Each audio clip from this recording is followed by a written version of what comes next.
Good morning friends. చూడండి, చికెన్లోకి మసాలా తయారు చేస్తున్నా.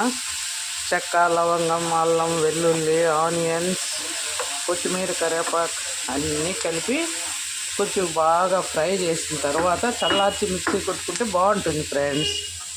ఇక్కడేమో చికెను ఉప్పు, పసుపు వేసి వేడి చేస్తున్నాం ఫ్రెండ్స్. ఇందులో కొంచెం కరివేపాకు, కొద్దిగా ఆనియన్స్, కొంచెం టమోటా, ఉప్పు, పసుపు ఫ్రెండ్స్.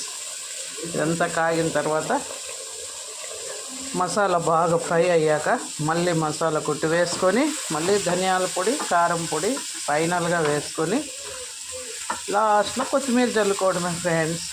మళ్ళీ చూపిస్తాను. చూసారా ఫ్రెండ్స్, చికెన్ రెడీ అయిపోయింది. ఇంకా మసాలా వేయించిందంతా బాగా మిక్సీ కొట్టేసి అల్లం పేస్ట్ అంతా వేసిన తర్వాత ధనియాల పొడి, కారం పొడి, ఫైనల్గా కొత్తిమీర వేసా. కలబెట్టినాను. అది ఇది కడ్డీ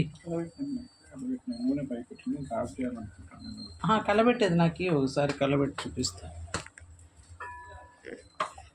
పిల్లలకు పులుసు కావాలి ఫ్రెండ్స్. ఫ్రై ఇష్టపడరు, ఇట్లా ఉంటేనే ఇష్టపడతారు. దోశకు, అన్నంలోకి పులుసు బాగుండాలంటారు. అందుకని మిగిలిందా? సరే సరే.